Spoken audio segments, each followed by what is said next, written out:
సద్గురు సాయినాథ్ మహారాజు కి జై. అందరూ బాగుండాలని, ఆనందంగా ఉండాలని, సంతోషంగా ఉండాలని, సుఖంగా ఉండాలని, ఆరోగ్యంగా ఉండాలని, ప్రేమగా ఉండాలని ఆ దేవాది దేవుణ్ణి మనస్ఫూర్తిగా కోరుకుంటూ ఈరోజు మనం సత్సంగంలోకి వెళ్తాం. చాలా నిగూఢమైనటువంటి తత్వం. ఇప్పుడు మనకు అర్హత లేదు ఏమో, మాట్లాడేదానికి అర్థం కాదేమో, కానీ సచరితలో ఉంది కాబట్టి మనం చదువుకోవాల్సింది. అర్థం కాకపోయినా ఒకటికి 2 సార్లు చదివితే అర్థమవుతాము, ఆయన ఇస్తాడేమో.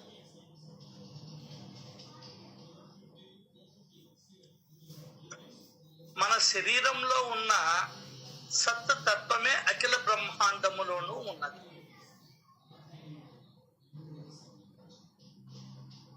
శరీరం పైన భ్రాంతిని మరిచిపోయి ఎప్పుడు అభేదాన్ని అవలోకించాలి.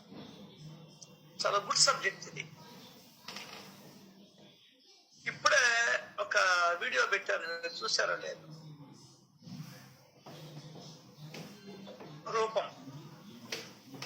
రూపం వల్లనే మనం మోసపోతున్నామని మనం ఎప్పుడో చెప్పుకున్నాము. ఆయన 3 రోజుల కిందట పెట్టాడు ఒక ఆయన video. Super sir, good sir, మీ ఎక్స్ప్లెనేషన్ భలే ఉంది సార్ అని చెప్తా ఉన్నారు కామెంట్స్ లో. పిరమిడ్ మాస్టర్ స్పీచెస్ లో చెప్పుకున్నారు.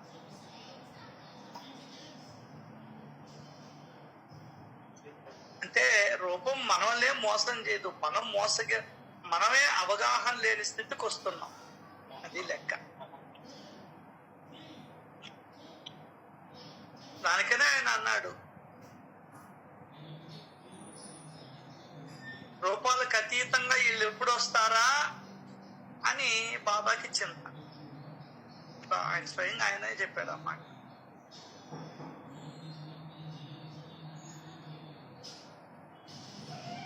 జాగ్రత్తగా ఒక్కొక్క మాటని మనం విశ్లేషణ చేసుకుందాం. తత్వం తెలిసే కొంది మనకు భగవంతుడు ఈజీగా అవగాహన చూస్తాడు. అది ఇంకేమి, మన శరీరంలో ఉన్న సత్ తత్వమే అఖిల బ్రహ్మాండములోనూ ఉన్నది. అది సత్ తత్వం అంటే ఏంది? అదొక శక్తి, దాని పేరే భగవంతుడు, దాని పేరే చైతన్యం. ఇంకోటి ఇంకోటి ఇంకోటి ఏ పేరైనా పెట్టుకో. నువ్వు స్నానాలకు పోయిన దాని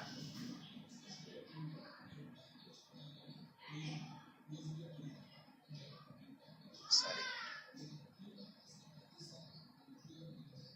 అంటే నీ లోపల ఒక మహాశక్తి ఉన్నది. ఆ శక్తియే అఖిల బ్రహ్మాండములోనూ ఉన్నది. కొంచెం వివేచన చేసుకుంటూ వెళ్తాం. మన బ్రతుకుకి ఆధారమైనటువంటి ఏదైతే ఉన్నదో ప్రపంచంలో అన్నింటిలోనూ అదే ఉంది. జీవుల్లో గాని, చెట్లు చేమల్లో గాని, ఏదైనా కూడా అదొక శక్తి. భగవంతుడంటేనే శక్తి. మనం అది మర్చిపోయాం. రూపానికి పెద్దపీట వేసేటప్పటికి ఆయన శక్తిని మరుగులోకి వెళ్ళి ఇంకేమిలే. ఈ ఉత్సవాలతో వీటితోటి కాలం గడిపేస్తూ వచ్చేస్తుంది. అలంకారాలతో, ఉత్సవాలతో గడిపేశాం. శరీరం పైన భ్రాంతిని మర్చిపోయి ఎప్పుడు అభేదాన్ని అవలోకించాలి. అది అభేదం అంటే భేదము లేని స్థితిని అనుభవించాలి. శరీరం పైన భ్రాంతిని మర్చిపోయి, శరీరం పైన భ్రాంతి అన్నాడు అంటే మనం శరీరం కాదు, కానీ మనం ఇదే నేను అనేటువంటి భ్రాంతిలో ఉన్నాం. కనీసం ట్రై టు అండర్స్టాండ్, తెలుసుకునే ప్రయత్నం అన్నా చేద్దాం. ఏంటి మనకి ఇది ఆచరణ అనేది పక్కన పెడితే తెలుసుకునే ప్రయత్నం చెయ్యాలి, జ్ఞానం ఆర్జించాలి. మనం లోపల దేవుడు లేడు, అర్థమైందా? యమధర్మరాజు లోపల ఉన్నాడా, సాయిబాబా లోపల ఉన్నాడా, వెంకటేశ్వర స్వామి లోపల ఉన్నాడా? ఆ రూపాలు. వెంకటేశ్వర ఉన్నాడా? లేడు. కానీ ఆయన ఏం చెప్పాడు? అన్ని జీవులలోనూ వెంకయ్యే ఉన్నాడని రాసుకోవయ్యా. అంటే నిన్ను నన్ను సకల జీవులను పోషింపచేసే ఒక దివ్యమైనటువంటి శక్తి అన్ని జీవుల్లోనూ ఉన్నది. అది లెక్క. కాబట్టి మనం ఈ శరీరం అనే భ్రాంతిలో ఉన్నాం. అదే చెప్తాడు, భ్రాంతి అంటే భ్రమ. భ్రమ అంటే ఏంటంటే ఉన్నది లేనట్టు, లేనిది ఉన్నట్టు కనిపిస్తుంది మనకు పైకి. దానిని భ్రమ, భ్రాంతి అంటారు. అర్థమైందా? కాబట్టి శరీరం పైన భ్రాంతిని మర్చిపోయి ఎప్పుడు అభేదాన్ని అవలోకించాలి. అభేదం అంటే భేదము లేని స్థితి. అది మనం చూడాల్సిన సబ్జెక్ట్. అభేదాన్ని వదలనంత, అభేదంలో ఉండనంత వరకు మనకు జనన మరణ పరంపర తప్పదు. అసలు ఇంత పెద్దదాన్ని వదిలేసి అసలు ఏందండి మనం పట్టుకోవడం? జననమన్న పరంపర తగ్గాలంటే ఏకత్వ భావంలోకి రావాలి, అభేదాన్ని వదిలేయాలి. నువ్వేం చేస్తున్నాను? నేను ఏకత్వ భావనని వదిలేసి అభేదాన్ని చూస్తూ ఉన్నా. అంటే నేనే స్వయంగా జనన మరణ చక్రములో తిరగాలని కోరుకుంటున్నట్టు లెక్క. చూడండి ఎంత జాగ్రత్తగా మనం గమనించాలి. కాబట్టే బాబా ఒక్కొక్కరిని నా 300 తరాలు 74 జన్మలు, ఇంకెన్ని జన్మలు ఉంటాయో మనకు తెలియదు. 2000 సంవత్సరాలు పురందరే. ఎందువల్ల ఆ భేదభావం ఏర్పడుతూ, అసలు సబ్జెక్టు పట్టుకోవాల్సింది పట్టుకోకుండా,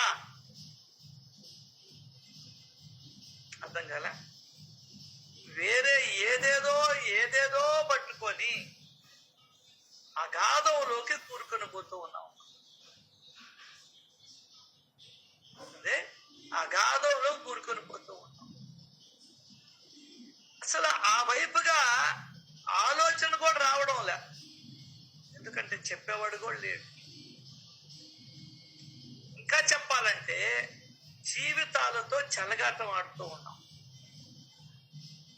జన్మలతో చెలగాటం ఆడుతూ ఉన్నాం. కోడింపిల్ల కాదు ఇది ఆడుకునేదానికి. కోడింపిల్ల కాదు నాయన, ఫుట్బాల్ ఆట కాదు, దాయాలు ఆట కాదు. మళ్ళీ ఆదివారం, రేపు సోమవారం. ఎట్ట తిరుగుతున్నాయో రోజులు, గిర్రం తిరుగుతున్నాయి.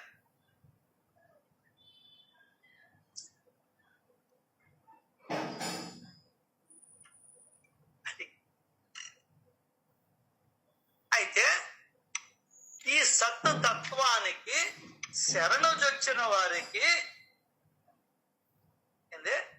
ఈ సత్తత్వానికి ఎవరైతే శరణు చూస్తారో, అంటే సత్తత్వం అంటే ఏమనుకున్నాము? చైతన్యము, ఆత్మ, దేవుడు, భగవంతుడు, శక్తి, వాట్ ఎవర్ ఇట్ ఈస్. దానికి ఎప్పుడైతే మనం సరెండర్ అవుతామో, సరెండర్ కావడం అంటే ఏంది? చేతులు ఎత్తేసి జైల్లోకి పోవడం కాదు. కాదు. సరెండర్ అంటే ఏంది? ఎనీబడి? సరెండర్ అంటే ఏంది? అంతా ఆయన వల్ల జరిగిపోవడం, ఆయన చెప్పింది వినడం. ఎస్, ఆయన చెప్పింది వినడం, దానిని ఆచరణలో పెట్టడం. ఇది సరెండరెన్స్ కి గుర్తు. అర్థమైందా? అట్లా ఈ సత్ తత్వాన్ని శరణుజొచ్చిన వారికి అందరూ ఒకటే అన్న ఏకత్వ భావన ఉంటుంది. అలా కాక అనేకత్వ భావం ఉంటే జనన మరణ పరంపర తప్పదు. ఇది సబ్జెక్టు. అందరూ ఈయన శరణు చూస్తే, దానికనే బాబా దగ్గరకు వచ్చి బాబాకి ఎవరైతే అంకిత భక్తులయ్యారో వాళ్ళు అందరినీ సమానంగా చూసుకున్నారు. సమానంగా అంటే నీ ఆస్తిని సమానంగా ఊళ్ళో వాళ్ళకి పంచమని కాదు. అర్థం చేసుకోవాలి ఇక్కడ మనం. ఇప్పుడు భారతదేశ జనాభా 140 కోట్లు, నీకుండే 140 కోట్ల మందికి పంచమని కాదు అర్థం. చాలా మంది కన్ఫ్యూజ్ అవుతారు అక్కడ. ఏందే? చాలా మంది కన్ఫ్యూజ్ అయ్యేది అదే. ఎవరు?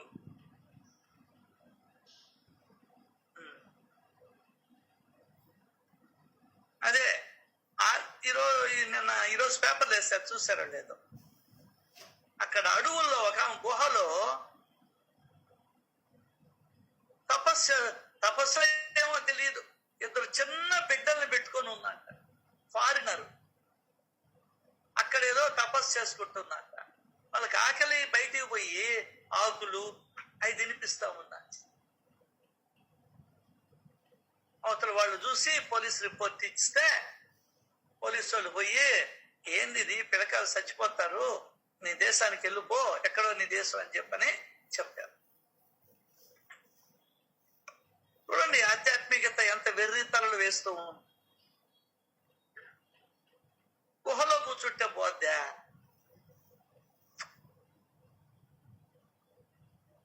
సరళమైన విధానం భగవంతుడు చెప్తుంటే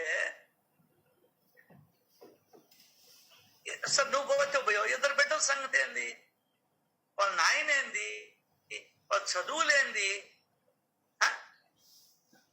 ఎంత అజ్ఞానంలో ఉన్నావు చూడు దేవుడి పేరుతో.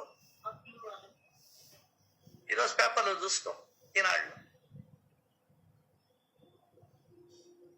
అది అట్టుంటాయి మన తెలుగులు.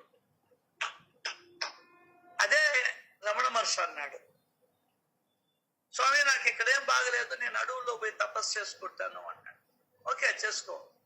అయితే ఒకటి, ఇక్కడ మనసును వదిలేసి నువ్వు వెళ్ళిపోమన్నా. భలేవాడివే, మనసుని ఎక్కడ వదిలే స్వామి అన్నాడు. అయితే నువ్వెందుకు పోతున్నావు చెప్పు అడవుల్లోకి అన్నాడు. మనసు మాదేదానికి.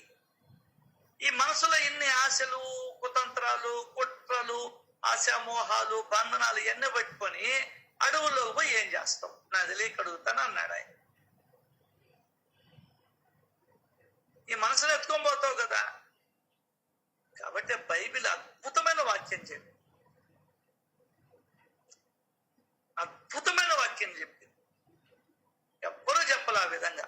మారు మనసు పొందుడి, దైవ సామ్రాజ్యములోనికి ప్రవేశము లభిస్తుంది అని చెప్పింది. ఒకటి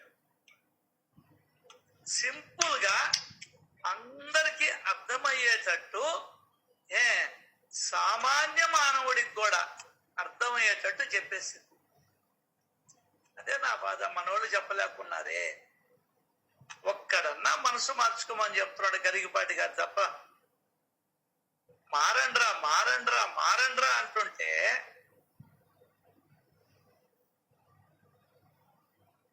ఆ విధంగా ఈ సత్ తత్వానికి శరణుజొచ్చిన వారికి ఇప్పుడు ఎందుకు మనం మూగ జీవులకు కూడా ఈరోజు సేవ చేస్తున్నాం?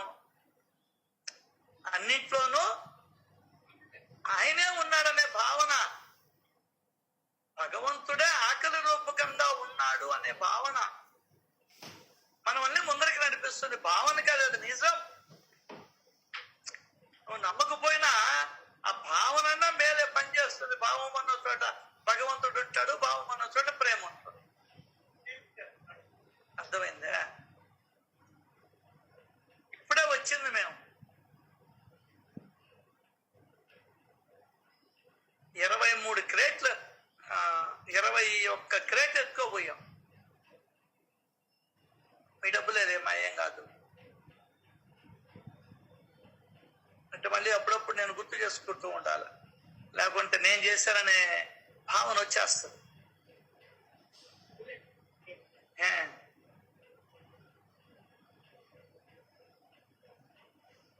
ఎవరూరు ఎంత ఇస్తారో మిగిలినంతా నేను పెట్టుకుంటా, అది లెక్క.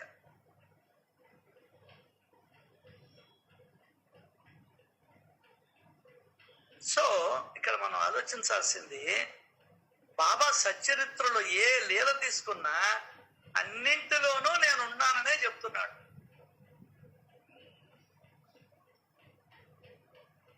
మనం సరిగ్గా సచ్చరిత్ర శ్రవణ మరణాదులు జరగల. ఇంకా చెప్పాలంటే ఇప్పుడిప్పుడు కొద్దిగా జరుగుతున్నాయి కాబట్టే అందరిలో ఆ తత్వాన్ని చూడగలిగే ప్రయత్నం జరుగుతూ ఉంది.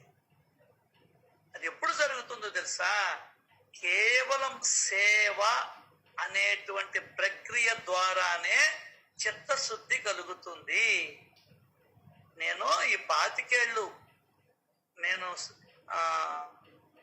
బాబా దగ్గర ఉండి సచ్చరిత్రను చదివి ఈ అభేద జ్ఞానం ఎప్పుడు దొరుకుతుందంటే, సేవ అనే కార్యక్రమాన్ని ఎవరైతే చేస్తూ ఉంటారో వాళ్ళకి మాత్రమే అభేద జ్ఞానము పోయేదానికి అవకాశం ఉంటుంది.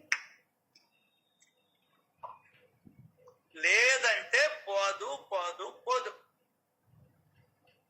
పోదు. అభేద జ్ఞానానికి ముందర చిత్తము శుద్ధి కావాల. చిత్తము శుద్ధి కావాలంటే సేవ చేయాలి. అది ఎవరు చేసినా అదే. బాబా చేసింది అదే, రమణ మహర్షి చేసింది అదే, వెంకయ్య స్వామి చేసింది అదే, జిల్లెలు ముడమ్మ చేసింది అదే, ఏ మహాత్ముడు చేసినా ఇదే చేసింది. ఏమి చేయలేవు. ఇది మనం అర్థం చేసుకోవాలి. సేవ ద్వారానే నీకు చిత్తము శుద్ధి అవుతుంది. కాబట్టి అన్నదానానికి ఎంత గొప్ప ప్రాధాన్యత ఇచ్చారో నీకు అర్థం కావాలి. బిడ్డ ఎంత ఆకలితో ఉన్నాడో, అట్ట ఇస్తే లటుక్కని తినేస్తున్నాయి, అట్ట ఇస్తే లటుక్కని తినేస్తున్నాయి. అభేద జ్ఞానం కలిగేదానికి నీకు అవకాశం ఏర్పడుతుంది. నువ్వు వెళ్ళాలి, ఏందే నువ్వు వెళ్ళి ఇవ్వాలి. అది కూడా ఎట్లా ఇవ్వాలి? ప్రేమతో ఇవ్వాలి. భగవంతుడు ఉన్నాడనేటువంటి భావనతో ఇవ్వాలి.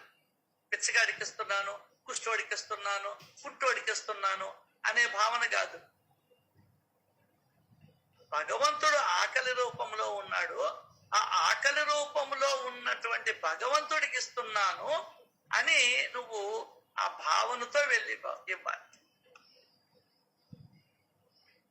ఇది అలవాటు చేసుకోవాలి. కింద అన్నం పెట్టేటప్పుడు కూడా అన్ని జీవుల్లోనూ భగవంతుడే ఉన్నాడు కాబట్టి నేను అక్కడ ఏ జీవ రూపంలో అయినా భగవంతుడు రావచ్చు అనే భావన ఉండాలి. ఇప్పుడు చెప్పు, వేరే వేరే ఆటలాడుకుంటుంటే మనం ఇది ఈ ఆలోచన తప్ప, ఈ చింతన తప్ప, ఈ ధ్యాస తప్ప ఇంక నీకు ఎట్లా అభేద జ్ఞానం కలుగుతుంది?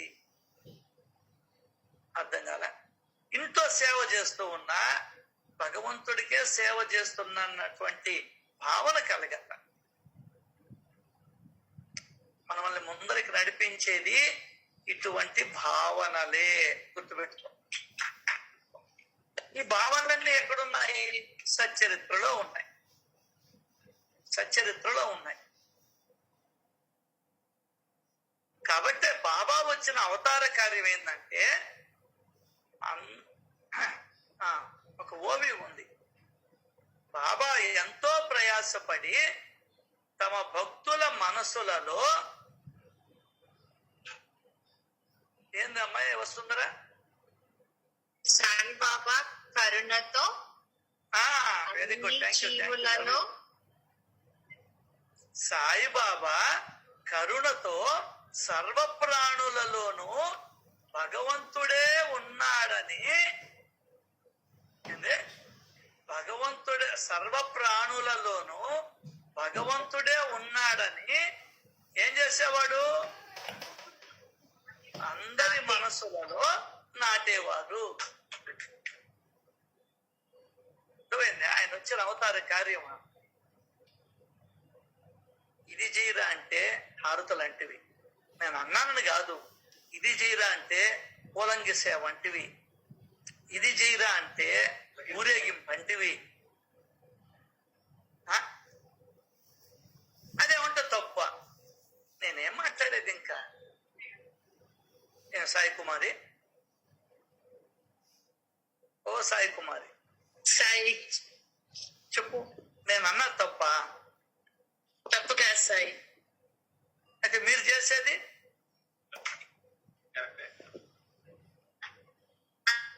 అజ్ఞానం.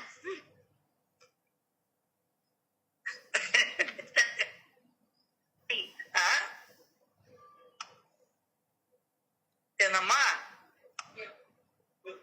అజ్ఞానం అంటుంది అక్క. అజ్ఞానం అజ్ఞానం. అది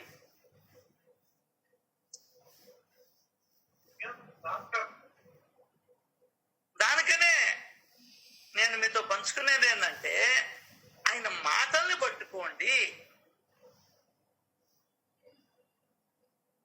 ఏం పట్టుకోవాలి? అసలు ఇంకొక విషయం చేస్తా. గృహస్థులకి ఒక విషయం చెప్పేదే, భార్యలు ఇళ్లల్లో కాపురం చేస్తున్నారన్నా, భర్తలు ఇళ్లల్లో కాపురం చేస్తున్నారన్నా, ఒకరి మాటను ఒకరు వినబట్టే కాపురాలు నడుస్తున్నాయి. పైన టచ్ ఇది ఏందే, పైన టచ్ లేకుంటే నేను ఎప్పుడో ధరిమేస్తుండేవాడు మీ అత్తగారు. అర్థం కాలా? అది లెక్క. ఈ పాయింట్ గుర్తుంటే ఇది గుర్తుంటాయి. ఆయన మాటలు పట్టుకోవాలని. ఈ పాయింట్ గుర్తు లేదనుకో ఇంకా బాబా చెప్పిన మాటలు కూడా నీకు గుర్తుండే చెప్తున్నా. అవన్నీ చేయడం తప్పు కాదు. వాటిల్లో పడి ఇది మర్చిపోతున్నాం.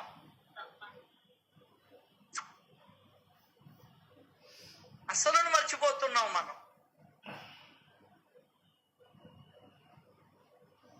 ఎప్పుడైనా సరే అసలు కన్నా వడ్డీయే ముద్దు మనకు. అర్థం కాదా? వాడికి కరెక్ట్ గా 1 నెల వడ్డీ ఇస్తుంటే చాలు, వాడి డబ్బులు ఎడగడు. అది వేరే సంగతి, అది లౌకికం. ఇది ఇక్కడ అట్లా కాదు.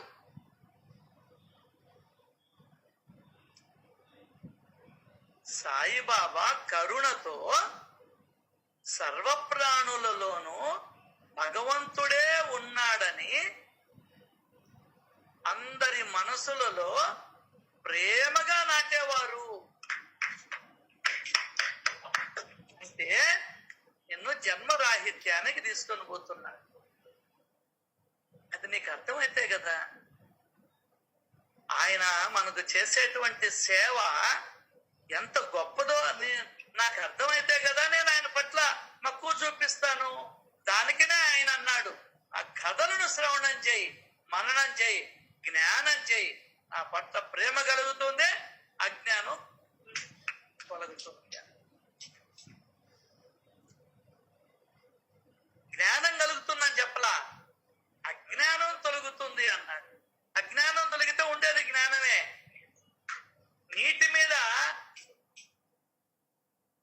నీటి మీద ఉన్నటువంటి తెట్టు ఏదైతే ఉంటుందో అది కానీ పక్కకు తొలగిస్తే కింద స్వచ్ఛమైన నీరు కనిపిస్తుంది. పాల మీద కట్టినటువంటి మేగడ తొలగిస్తే కింద పాలు కనిపిస్తాయి. అద్దం మీద ఉన్నటువంటి దుమ్మును తొలగిస్తే అద్దము స్వచ్ఛంగా కనిపిస్తుంది. కంటి అద్దములకు పట్టినటువంటి మురికిని తొలగిస్తే శుద్ధంగా మనకు అక్షరములు కనిపిస్తాయి. ఆ విధంగా దానికన్నా కుక్క గరిసినప్పుడు శుద్ధంగా గడుకోరమ్మంటారు. ఎందువల్లంటే ఈ ఘాట్లు ఎంత లోపలికి పోయి ఉన్నాయి అనేది చూడాలి. అర్థమైందా? అది ఆపరేషన్ చేసేటప్పుడు ఇనుమ ఇస్తారు. నీ లోపల ఏమీ ఉండకుండా ఉండేదానికి, మలినం ఏది ఉండకుండా ఉండేదానికి వినుమాయిస్తారు. అది దీనికి అర్థం అవుతుంది బేబీ లేదా ఇంకేదన్నా ఆపరేషన్. అది మనం గమనించాల్సింది. అటువంటి ప్రేమ మనం బాబా దగ్గర చవి చూస్తాం. అది కూడా ఎక్కడ ఆయన ప్రేమ ఎక్కడ చిక్కుతుందో తెలుసా? ఆయన అక్షరాల్లో చిక్కుతుంది, ఆయన మాటల్లో చిక్కుతుంది. నిన్న ఒక మెసేజ్ పెట్టున్నాను, చూస్తారు లేదా? ఎవరో పెట్టున్నాను, నేనేనా ఇంకెవరన్నా? ప్రేమ అనేది ఉండొచ్చు, ఓకే. ఎట్లా నీకుందని ఎట్లా రుజువు చేసుకుంటావు? మాటల ద్వారా, చేతల ద్వారా, చర్యల ద్వారా నాకు ప్రేమ ఉందని నువ్వు తెలియజేయాల. ఎవరో పెట్టున్నారు, మీరే పెట్టారన్నా. నేనేనా? లక్ష్మి పెట్టింది, అది మళ్ళా మీరు పెట్టారు. అది సో ఎట్లా? మీ అమ్మ మంచంలో ఉంటది, కాలు దెబ్బ దగ్గర కాలు ఇరిగి కట్టుకొని ఉంటది డాక్టర్ దగ్గర. లవ్ యూ మమ్మీ, పట్టు ఒకరు లేపు పైకి, లవ్ యూ మమ్మీ. ఒరే అట్టొక్కరు బాత్రూమ్ దాకా తీసుకోపోరా, పోవాలి నాన్న నేనా, లవ్ యూ మమ్మీ. ఒకటి నూకద్ది, నీ ప్రేమ బల బోడి బల దొబ్బేరాయిక నీచి అంటది, ఒకటే మాట. అర్థమైందా? మీ డాడీకి ఫోన్ చేయి, రమ్మని చెప్పు, నువ్వు పోతే పోయినావు దరిద్రుడా అని అంటది, లవ్ యూ మమ్మీ. ఇంకా కాలు గీలు కూడా లెక్క చేయదు, అదే కాలుతో కొట్టదు వాడిని. నీ లవ్ యూ ఎవడికి కావాలి? అట్టుంటది నేను చేసే పనులు. లవ్ యూ బాబా. ఏమొచ్చింది నాయన? ఏమి రాలే. ఏం సునీతమ్మా, అంతేనా? అంతే సాయి. కోతి దగ్గరికి పోయి లవ్ యూ, ఆవు దగ్గరికి పోయి లవ్ యూ, అది అడిగిందా?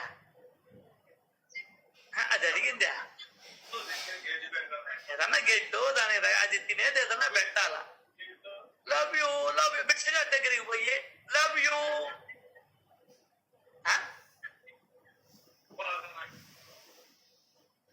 ఏందిదే?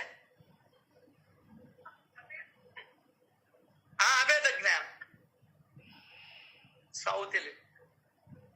కాబట్టి బాబా ఆయన ప్రేమ ఆయన మాటల్లో కనిపిస్తుంది, మాటలే కాదు చేతల్లో కనిపిస్తుంది. అన్ని జీవుల్లోనూ ఉన్నాను అని నాటేదానికి దెబ్బలు తినే అనుభవాన్ని ఇచ్చాడు. అర్థమైందా? అసలు ఒక అద్భుతమైనటువంటి అవతారం అండి. ఇంక మళ్ళీ మనం చూడలేం. ఏం పట్టుకున్నా ఇప్పుడే పట్టుకోవాలా ఆయన లీలల్ని, ఆయన మాటల్ని. శరీరం చూడు రోమాంచితం అయిపోయింది. ఏందో అష్టభావాలు అన్నాడు, ఒక్క భావన కూడా పొంగడం లే. ఏదో శరీరం అప్పుడప్పుడు వెంటుకొని ఎక్కుపడుచుకుంటుండే. అష్టభావాలు పొంగేంతగా నేను పొంగించుకోవడం లే. అర్థం కదా? పొయ్యి మీద పాలు మాత్రం సిమ్ లో పెట్టో, హైలో పెట్టో, మీడియంలో పెట్టో ఎరుపొచ్చేటట్టుగా పొంగించుకుంటాం కానీ నా హృదయాన్ని ఆ విధంగా నేను పొంగించుకోవడం లే. పూరి మాలో బాగా పొంగింది కావాలా, అడుగున పడిపోయి ఉంటది పూరి ఎత్తుక్కొని, నాకొద్దు పొంగింది కావాలంట. అర్థం కాల? యూపీ మీద 2 దెబ్బలేస్తే పొంగది చర్మం కూడా.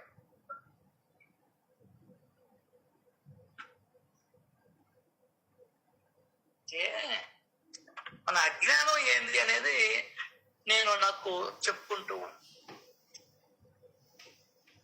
అలా కాకుండా అనేకత్వ భావం ఉంటే జనన మరణ పరంపర తప్పదు. సో ఇది అనేకత్వ భావాన్ని కలిగించే బుద్ధి అజ్ఞానమే. అది త్రికరణ శుద్ధిగా తెలుసుకోవాలి. ఈ బుద్ధి అజ్ఞానం. నాకైతే పూర్తి అజ్ఞానంలో ఉంటా, అభేద జ్ఞానం లేదు కాబట్టి. ఇది ఎప్పుడు దొరుకుతుంది? గురువు సాంగత్యంతో చిత్తశుద్ధి కలిగి ఆత్మస్వరూప జ్ఞానం కలుగుతుంది. అర్థం చెప్పేశాడు. సత్తత్వం అన్నాడు కదా, అదే ఆత్మ అని చెప్పాడు. ఇక్కడ ఊరికనే కలగదు మనకు. ఇందాక మనం అనుకున్నాం, గుర్తుందో లేదో, ముందర చిత్తశుద్ధి కలగాల. చిత్తశుద్ధి కలగాలంటే సేవ చేయాల. ఎంతైనా సేవ చేయాల్సిందే. నువ్వు చూడు, కావాలంటే హాస్పిటల్లో నర్సులు గుడ్డోడికి చేస్తారు, కుంటోడికి చేస్తారు. బా నిజంగా నువ్వు దండం పెట్టాల్సిందే నర్సులకి. దేవుడు ఆ రూపాలలో ఉన్నాడండి భగవంతుడు. రామచంద్రుడు హాస్పిటల్కి పోతే కాళ్ళు తెగిన వాళ్ళు, చేతులు తెగిన వాళ్ళు, తల్లలో పగలు కొట్టుకున్న వాళ్ళు తీసుకొని వచ్చి కుల మత జాతి విచక్షణ లేకుండా ఆ ప్లేట్ పెడతారు నోటి దగ్గర వాంతి అయ్యేదా. లేకపోతే ఆ ఒంటేలు బ్లాడర్ పెడతారు వాళ్ళు. అర్థం కాల. డైపర్లు మారుస్తారు. వాళ్ళ సేవ అటువంటి సేవ ద్వారా తరించాల. అప్పుడేమవుతుంది? సేవ ద్వారా ఏమవుతుందో తెలుసా? చిత్తము శుద్ధి అవుతుంది. ఎట్లా? ప్రేమ, దయ, జాలి కలుగుతాయి. భిక్షగాడు ఇటువంటి వాడు కుంటోడా, గుడ్డోడా, నడ్డోడా, తెల్లోడా, నల్లోడా అనే భావాలు ఉండవు. వాడి ఆకలిని చూస్తాం మనం. ఏందే? వాడి ఆకలిని చూస్తాం. అట్లాగే ఇతరత్ర చూడండి, మన ఇంట్లో పని మనిషి నేను తిన్న ఎంగిలి కంచం కడిగేస్తుంది. మీ ఇంట్లో వాళ్ళు 10 మంది వస్తే 10 మంది ఎంగిలి కంచాలు కొంతమంది నాకతారు, కొంతమంది ప్లేట్లలో అట్టే ఉంచుతారు, కొంతమంది చేతులు గడుక్కుంటారు. వాళ్ళండి అభేద జ్ఞానం కలిగిన వాళ్ళు. అర్థమైందా? అట్లాగే చిత్తశుద్ధి కలుగుతుంది. నీకు అర్థం కావడంలే, నువ్వేదో పెద్దలు గొప్పలు ఎవరు అనుకుంటుండవు. ఇంతకు ముందర చూడు, వాళ్ళు నీకు భేదభావం ఉండదే. అంతకు ముందర ఎత్తుకోబోయే వాళ్ళు మలం. నీ ఇంట్లో 5 మంది ఉంటే 5 మంది విసర్జించాలని ఎత్తుకునేవాళ్ళు, ఒకే దాంట్లో వేసుకునేవాళ్ళు. పక్కింట్లో 10 మంది ఉంటే వాళ్ళది తీసుకొని వేసుకునేవాళ్ళు. అప్పుడు వాళ్ళకి అంతా ఒకటిగానే కనిపిస్తుంది. మనుషులది కనబడదు, మలం కనిపిస్తుంది. ఏందే? వాళ్ళకి మనుషులు కనబడరు. అక్కడికి పోతే మలం మాత్రమే కనిపిస్తుంది. సేవ ద్వారా నీకు వాళ్ళ ఆకలి మాత్రమే అర్థమవుతుంది. ఆకలి నథింగ్ బట్ భగవంతుడు కాబట్టి.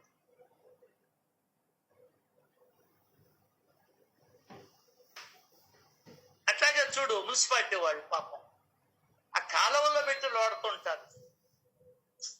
అసహ్యం లేదు, అభేద జ్ఞానం. ఆ చెత్త నీ ఇంట్లో ఎత్తుకోబోతారు, మిద్ది ఎత్తుకోబోతారు, పక్కింటోళ్ళది ఎత్తుకోబోతారు. దాంట్లో ఎన్నో డైపర్లు ఉంటాయి, ఇంకోటి ఉంటాయి. చిత్తశుద్ధి కాబట్టి సేవ ఏం చేయాలి? సేవ చేయాలి. సేవ ద్వారా చిత్తశుద్ధి అని రాస్తారు వాళ్ళు, అంతే. మరి ఎట్లా కలుగుతుంది నీకు చిత్తశుద్ధి? ఎట్లా చెప్పాడు సచరిత్రలో? ఉత్తమమైనటువంటి గల గుణాలను వర్ణిస్తూ పూరితమైనటువంటి వారి చర్యలను చర్చించుకోవడం ద్వారా నీకు ఒక ఎక్స్ప్రెషన్ ఏర్పడుతుంది. కొత్త చిత్తము చూడు, ఒక అర్ధరాని వాడు ఎక్కడి నుంచో పిలుస్తుంటే అర్ధరాత్రి పోయింది, ఒక ఆ, ఇది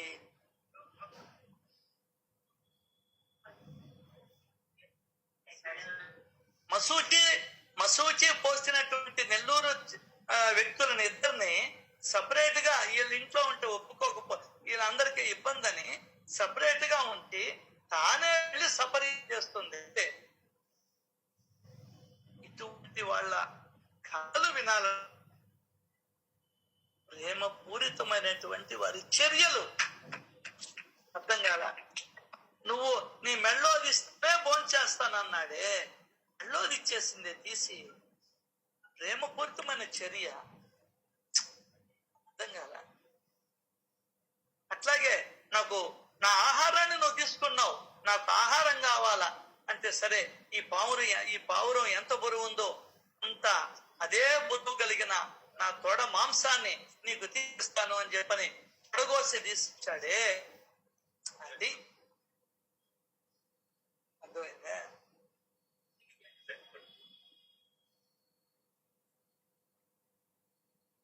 ఆ విధంగా చిత్తము శుద్ధి అవుతుంది. ఆ కథలు వినాలి. నేను ఎక్కడికి పోను, నాకు అన్నీ తెలుసు. ఏం తెలిసేది నీకు? ఏం తెలుసా నీకు? చిత్తశుద్ధి ఎట్లా చేసుకోవాలో తెలియదు, సేవ అంటే ఏందో తెలియదు. నీకంటే నీకని కాదమ్మా, మీరందరూ సేవలో ఉద్దండ పండితులు అయిపోయినారు.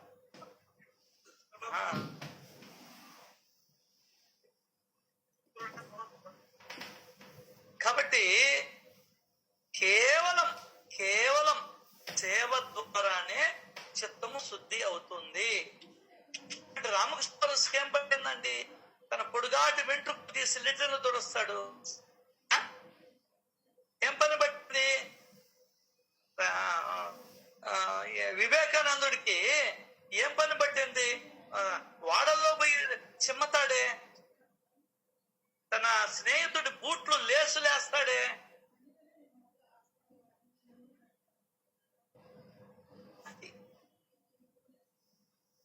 కాబట్టే సత్పురుషులను నువ్వు ఆశ్రయించాల. అదే చెప్తున్నాడు, గురు సాంగత్యంతో చిత్తశుద్ధి కలిగి ఆత్మస్వరూప జ్ఞానం కలుగుతుంది. అంటే ఏంటి? అందరిలోనూ ఒకే ఆత్మ ఉంది అనేటువంటి జ్ఞానం కలుగుతుంది వినంగా, గురువుకి సేవ చేయంగా. అంటే గురు సాంగత్యంలో అంటే ఆయన వస్తున్నా పోతున్నా ఏం చేస్తున్నా నా చరిత్రనే గానం చేస్తారు. గానం చేసిన తర్వాత మననం చేస్తారు. మననం చేసిన తర్వాత ఏం చేస్తారు? ఆచరిస్తారు. లేకపోతే బోర్లించిన కొండపై నీళ్లు అన్నాడు ఒకటే. ఇప్పుడు మనం ఏం చేయాలి? చదవాలి, వినాలి, ఆచరణలోకి రావాలి.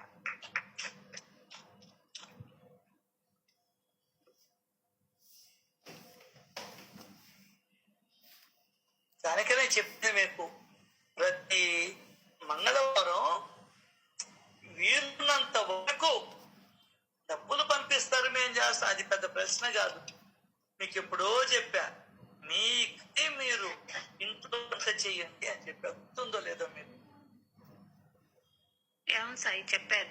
గుర్తుంది సాయి. మీకే మీరు శ్రద్ధతో భగవంతుడికి సమర్పిస్తున్నాను అనే భావనతో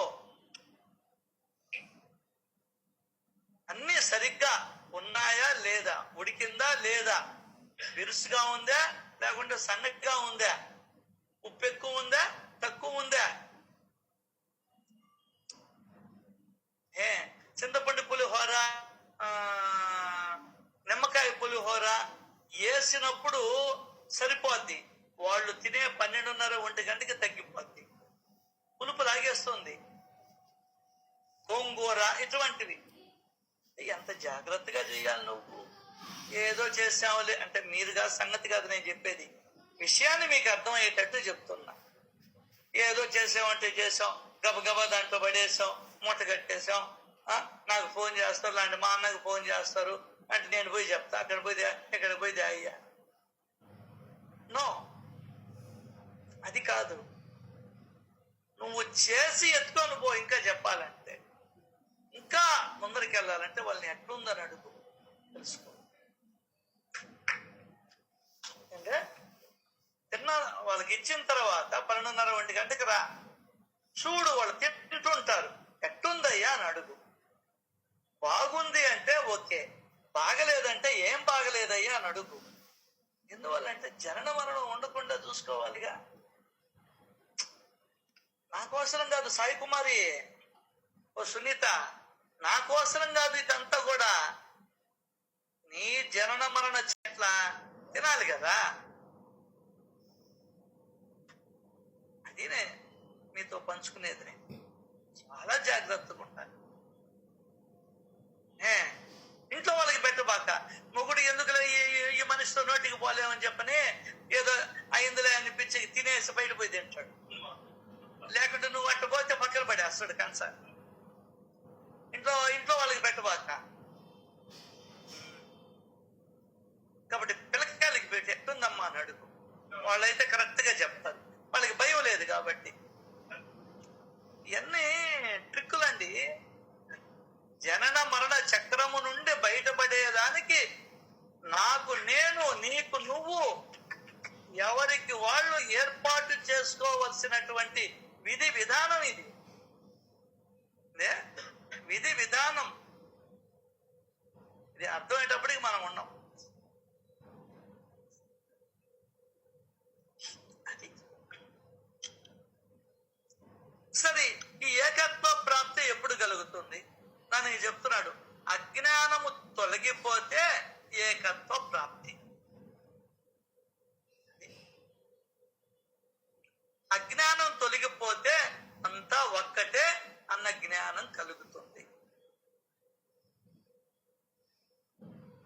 భేద బుద్ధి అంతఃకరణంలో అణుమాత్రం ఉన్నా, అంటే ఇసుక రేణు అంత ఉన్నా ఏకత్వ భావం ఎట్లా ఉంటుంది? ఉండదు.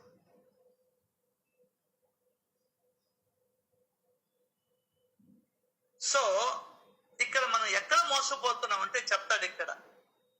ఆ బ్రహ్మాది స్థావరాలలో వివిధ ఉపాధులలో ఓతప్రోతమై ఉన్న బ్రహ్మతత్వం అవివేకులకు బ్రహ్మ వలె అగుపించదు. సింపుల్ గా మీతో పంచుకోవాలంటే, వివిధ ఉపాధులలో ఉంటది. గప్పిలను చూడంగానే నీకు అసహ్యం వేస్తుంది. గొంగలి పురుగును చూడంగానే నీకు అసహ్యం వేస్తుంది. నీ మలములో నుండి వచ్చినటువంటి పావులను చూస్తేనే నీకు అసహ్యం వేస్తుంది. ఏలిగి పావు అనేవాడు గుర్తుందా?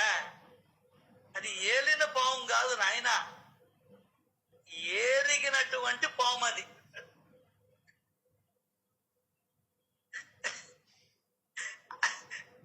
మరి అసహ్యంగా ఉంటుందని ఏలిగి పాము అనేవాళ్ళు.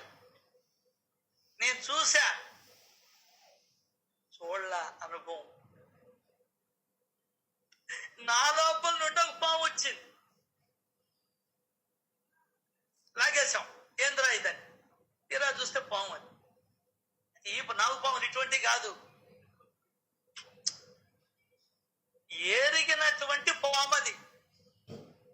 కాబట్టి అది ఎట్లా అయిపోయింది భాషలో? రాను రాను సింహపురి నెల్లూరు ఇళ్ళ ఏరిగి పావనో ఏదో ఎట్టు వచ్చేసింది. అది కాదు.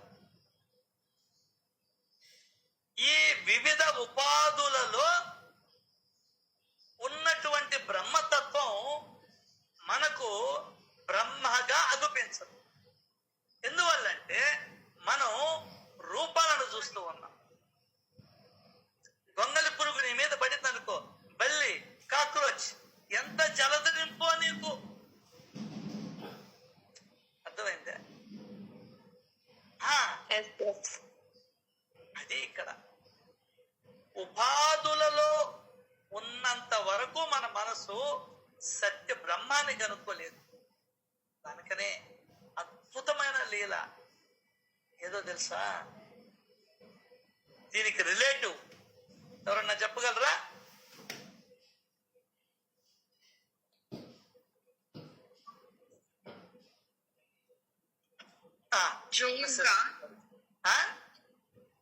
జోగ్ గురించి చెప్తారు. భిక్ష తీసుకో. మిస్సెస్ మేనేజర్ది. అది కూడా కాదు, ఇంకా చెప్పాలంటే కరెక్ట్ గా సూట్ అయ్యేది ఏంటంటే ఈ లీలలో అందులో బాబా మాటల్లో సూట్ అవ్వడం. ఇప్పుడు మిస్సెస్ మేనేజర్ కూడా సూట్ అవుతుంది, బాబా మాటల్లో సూట్ కావడం. ఆలోచించండి. సార్ చంద్రపురం, ఎస్, అది ముస్లిం గోశాస్త్రి. ఇది ఈ మాటలకి కరెక్ట్ అయినటువంటి ఓవి. గోశాస్త్రిని చూస్తా ఉంటే చూడడంలో తప్పులేదు, అసలు చూడాలి కూడా. లేకుంటే భగవంతుడు ఆయన రసికతను మెచ్చుకోకపోతే ఎట్లా? ఇంట్లో ఎప్పుడు మెచ్చుకోవాలా, బయట మెచ్చుకోవాలా, ఏమీ మెచ్చుకోవాలా? కాబట్టి ఆ అందాన్ని చూడంగానే నువ్వు అందాన్ని మెచ్చుకోవాలి. ఇంతటి అందాన్ని తయారు చేసిన వాడు ఎవడు? ఇప్పుడు మనం క్యాటరింగ్ ఒక అన్నానికి పోతాం ఎక్కడికైనా, ఇది ఫంక్షన్ కి. ఎవరు క్యాటరింగ్ అయ్యా, అదే ఉందే అంటాం. ఎవరిది ఆయన ఇదే? దీంట్లో ఉప్పు లేదు, ప్లేట్ లేదు, వంగిపోతున్నాయి, అర్థం కదా, చేతికింగానే వంగిపోతుంటాయి, కొన్ని చిల్లులుగా ఉంటాయి, మిడతలు కొట్టేస్తుంటాయి. అట్లా అడుగుతాం కదా. ఆ విధంగా ప్రతి ఒక్క జీవిలోనూ ఉన్నటువంటి ఆత్మ దర్శనం చెయ్యాలి. అంటే దాన్ని పదే పదే మననం చేస్తూ ఉండాలి, అసహ్యాన్ని తగ్గించుకుంటూ ఉండాలి. అది అసహ్యాన్ని, నీకు దేని పట్ల అసహ్యం ఉందో దాని దగ్గరికి వెళ్ళి నిలబడ. అప్పుడేమవుతుందంటే క్రమేణా అక్కడికి పోయి అసలైన మంత్రం చెప్పాలి. దీంట్లో భగవంతుడు ఉన్నాడు.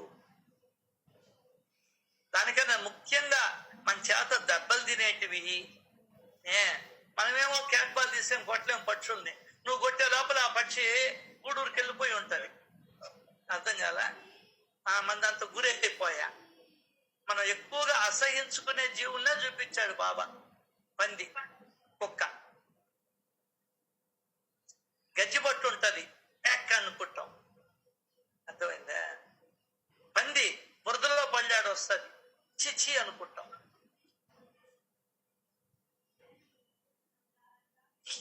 కాబట్టి ఆయన మనం ప్రతి ఒక్క ఏ జీవంటే నీకు అసహ్యమో ఆ జీవి దగ్గరికి వెళ్ళి నిలబడి దీంట్లో భగవంతుడు ఉన్నాడు, దీనిలో కూడా భగవంతుడే ఉన్నాడు అనేటువంటి మహామంత్రాన్ని మనం చెప్పించగలగాలి. అదే మంత్రం అంటే.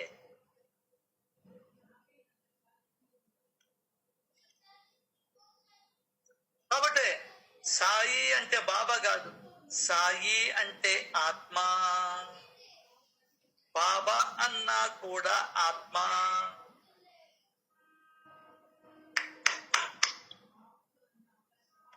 ఇటువంటి పాటలు ఏం చేస్తాయంటే మనలో ఉన్నటువంటి అజ్ఞానాన్ని తొలగిస్తాయి, అర్థమైందా? మనిషి అంటే ఆత్మ, దోమ అంటే ఆత్మ, చీమ అన్న ఆత్మ. ఇవి వాడుకుంటూరా కొన్ని జీవుల పేర్లు, కొన్ని పక్షుల పేర్లు, కొన్ని కీటకాల పేర్లు చెప్పుకుంటూరా.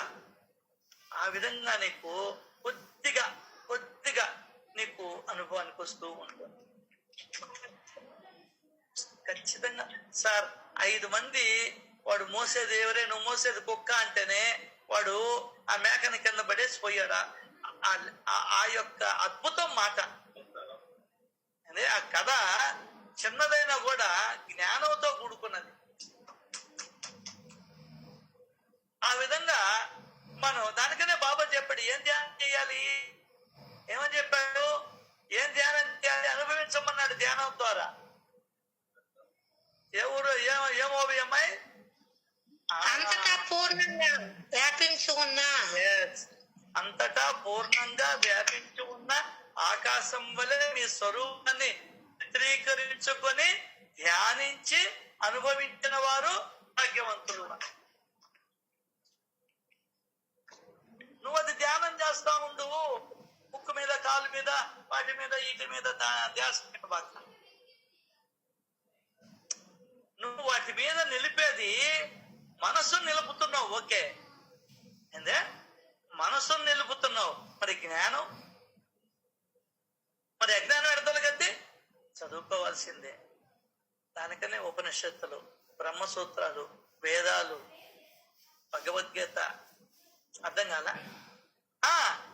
ఇప్పుడు అంతెందుకు, అర్జునుడు ఇట్లా ఇట్లా అంటుంటే, అర్జున ఒకరోజు పోయి ఒక అరగంట ధ్యానం చేసుకొని రాబు అంటే కృష్ణుడికి ఆ తెలివి లేదా? కృష్ణుడికి ఆ తెలివి లేదా? అది చెప్పు నాకు. ధ్యానం చేస్తే అన్ని తెలుస్తాయి అంటుంటారు టీవీలలో. కృష్ణుడు ఈయన అస్త్ర సన్యాసం చేశాడు. వాళ్ళు ఎదురుగా ఉండేవాడంతా మా పెదనాయన, మా పెదమ్మ, మా అన్నదమ్ముళ్ళు, దాయాదులు అని చెప్తే, సరే నువ్వు ఒకరు ధ్యానం చేసుకురావు, మీకు జ్ఞానం వస్తుంది అని చెప్పాడా? చెప్పలా. పక్కకి రా అని చెప్పని భగవద్గీతను 754 శ్లోకాలు చెప్పాడు.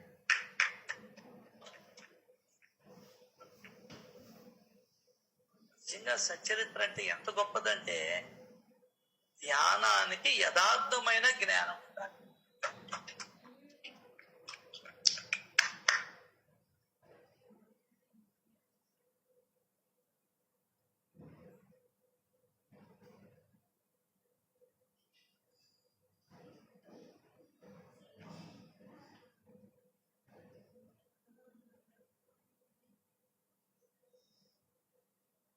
కాబట్టే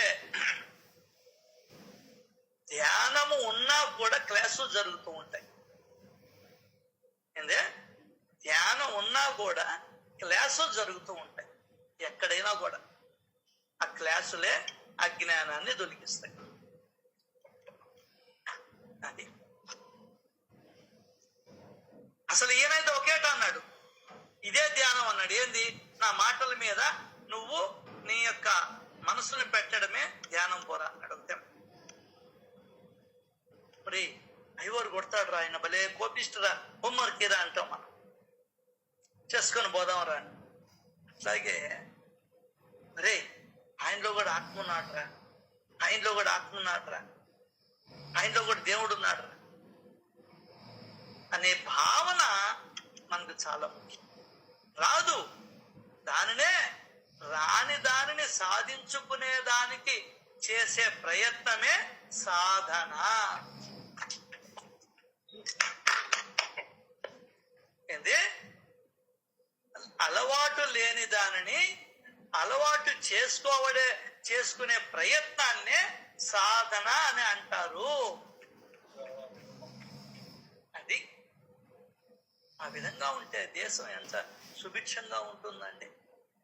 ఒక్కరినొక మాట అంటావా, ఒక్కరినొక తిట్టు తిడతావా, ఒక్కరినొకరిని మోసం చేసుకుంటావా, హత్యలు ఉంటాయా, మానభంగాలు ఉంటాయా, దొంగతనాలు ఉంటాయా? చెప్పండి. అది కావాల్సి.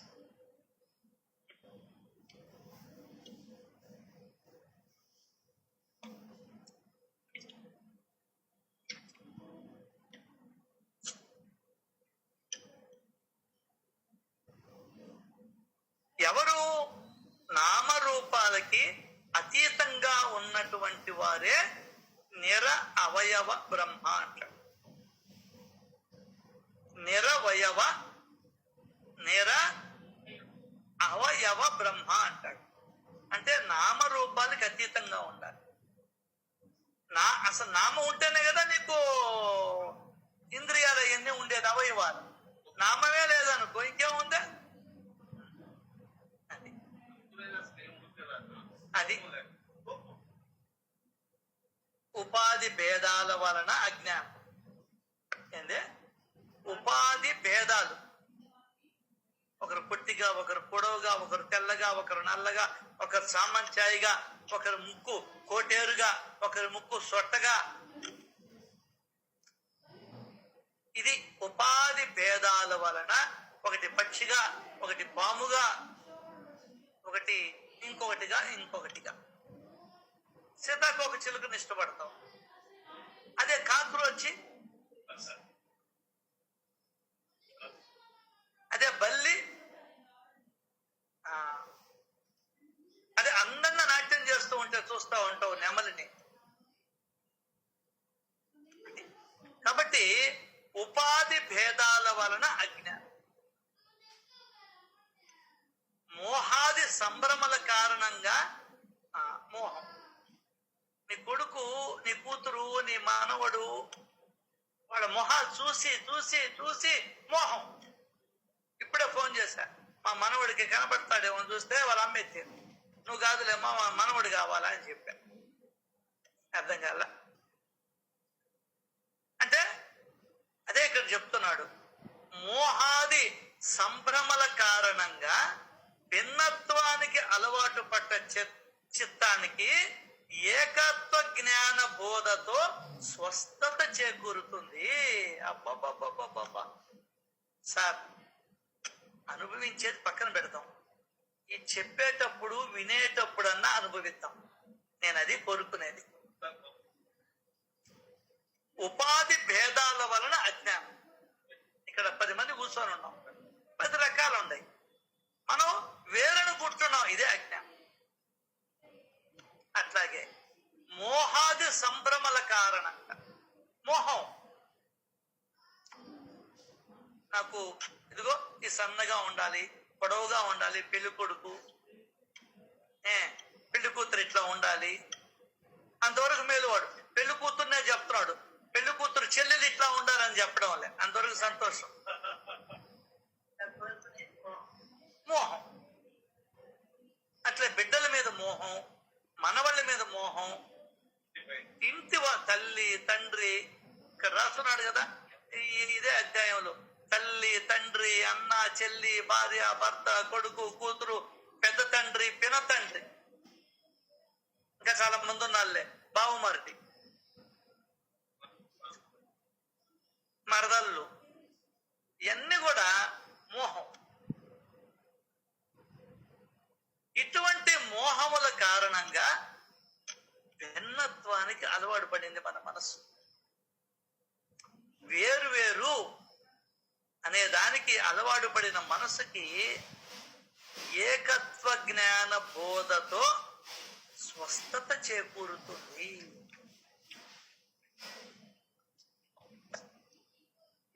ఏంటంటే ఏకత్వ భావన నీకు వచ్చిందనుకో, అందరితో భేదభావాలు తొలగిపోతాయి, స్వస్థత చేకూరుతుంది నీ మనసుకి.